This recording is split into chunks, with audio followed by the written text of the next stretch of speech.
guys, it's Coco, and today I'm here with the first DIY tutorial for my back to school series. Today I'll be showing you guys how to turn plain composition notebooks into something unique and that you will love. I know that in stores there are lots of cute notebooks and folders, but some of them tend to be pricier, and this is a great alternative if you can't afford those or if you just love to do DIY projects like me. Let's get started. Things you will be needing for this project are scrapbooking paper, a notebook, Mod Podge, a box cutter or scissors, a pencil, ruler, and a bowl scraper.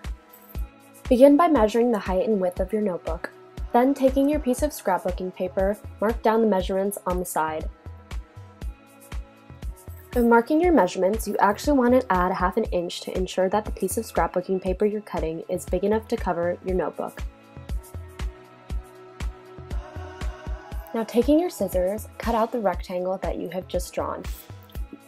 You don't have to cut it perfectly because you will end up cutting this piece of paper again later. Shake up your Mod Podge and squeeze some product onto the cover of your notebook. Be sure to not apply too much glue or else you will get bubbles underneath your scrapbooking paper. Now, taking your bowl scraper or a piece of cardboard, spread the glue around evenly. You want to make sure to get all the edges so your paper doesn't curl up later.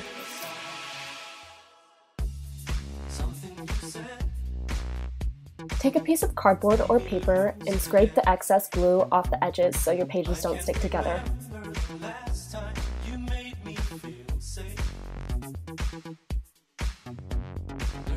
Next, taking your piece of scrapbook paper, apply it onto the cover of your notebook, aligning the edges of the paper and the black trim.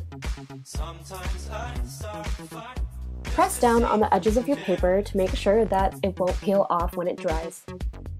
To get air and glue bubbles out, you want to take a ruler and firmly scrape the surface of your notebook. This will also make sure that the scrapbooking paper is properly stuck onto the cover.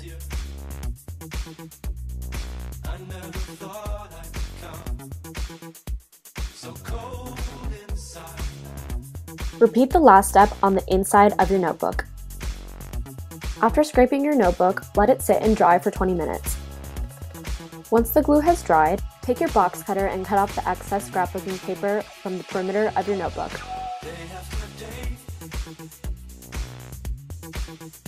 It's actually a lot easier to cut the corners with scissors rather than a box cutter.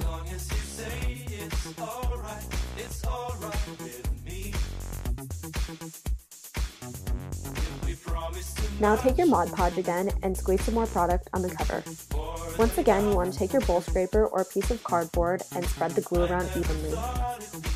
The Mod Podge acts as a protective top coat and will make sure that your notebook is durable.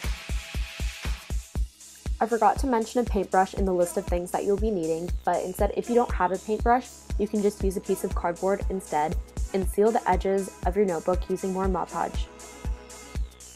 This step will prevent the scrapbooking paper from peeling off. For the back, you could either do what you just did on the cover, or you could take some Scotch tape and cover the black part of your notebook and spray paint it. The Scotch tape will keep the edge of your notebook clean.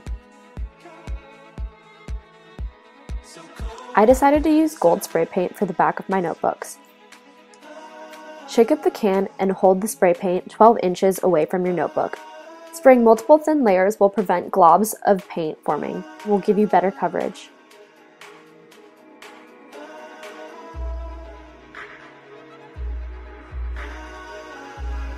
After you've removed the Scotch tape, this is what the back cover should look like.